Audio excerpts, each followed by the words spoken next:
Hi there and welcome to our tutorial where we'll be showing you how to upload not just data for your teachers but also for your tutors. This is kind of an advanced level of uploading data, and it's well worth watching through this video to understand what can go wrong and what you should do. So yeah, here's where we'll start. Basically, at the moment in my Parents Evening Booking System copy, I've got both parents and teacher data. So what I'm going to do is remove both of those. I'm doing that so that I can give you the warning that if you click on the delete all button, you will be told not to delete your data unless you're absolutely certain. And the reason for that is because you'll probably have parents' evenings that are open.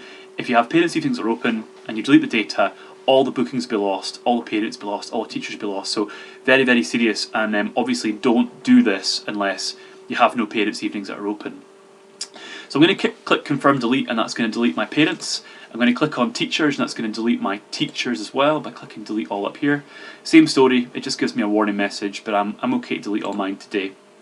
Okay, so next up what we're going to do is we're going to go and look at a spreadsheet of data that I've got ready to upload.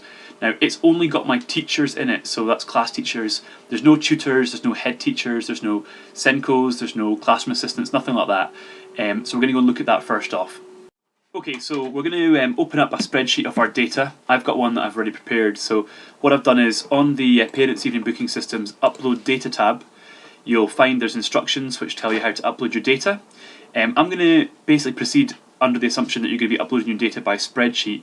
But if you have a web services connection and you upload your data in one click, like from here, by typing in details that your MIS provider supply you with and press the data, you can kind of skip forward in this video until after the spreadsheet because your data will just go straight in. So just skip forward and you'll see that in a second. But first of all, we will handle spreadsheets. So this is an example of a spreadsheet that I have downloaded from my MIS database. Let's say that I'm a Sims school, for example, and you maybe recognise this. If you're new to it, I'll explain very quickly. Over on the left hand side here are the pupils, then you've got parent 1, parent 2, and then over here the teachers. So Mr Taylor, Miss Hall and Mr James Watling being the teachers for this first student. There's a couple gaps, those are gaps to show extra teachers, and then on the next row where the next student starts, they begin and then their teachers are shown, and it just repeats itself. If you need any help with this, just contact our support team. The reason I'm showing you this is because this data will have come out of your database without any tutors, and when I say tutors, as I say, I'm talking about head teachers, deputy heads, Senkos, anyone that isn't timetabled specifically. Now, what we're going to do is we're not going to go about trying to add them in this spreadsheet. You can do, but it's basically far too much work. So we'll upload this spreadsheet of class teacher data and then we'll add your tutors separately. Okay, so I'm going to close the spreadsheet, and then on the upload data tab, we're going to click on add CSV file, and we're going to go to my desktop, which is where I've actually got the file. I've called it new secondary template. I'm going to upload it, and then it's just going to ask me to confirm that. I'll do just that. And then at the bottom of the page, I'm going to start having this file upload progress go from 0 to 100%. It'll go green when it's done, just like it has now. So that's uploaded perfectly.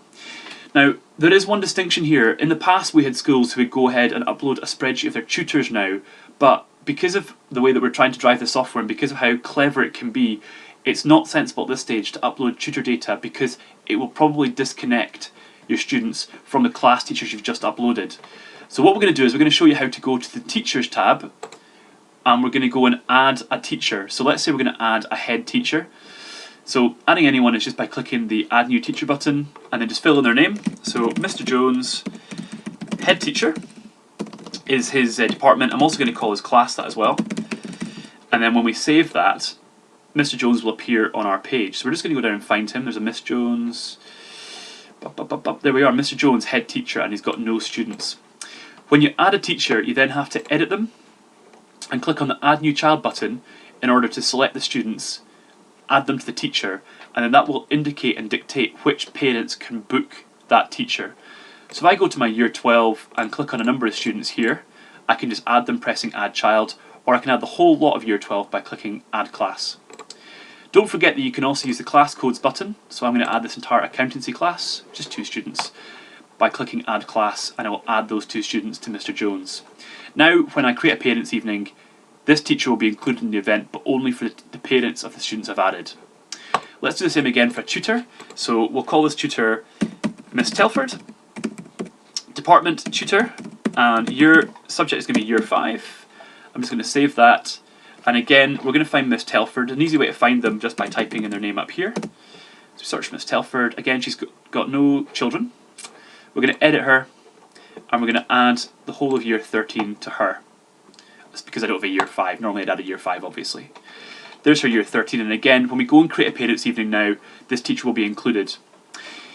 If you follow our next couple of tutorials, one of the tutorials further forward, I think it's tutorial 5, will show you how you go about creating an event, and at the end of that, if you're making a parents' evening, it's for both parents, with seeing both the teachers and the tutors, you'll see how you can add and make sure you've got the right teachers in there, so teachers and tutors.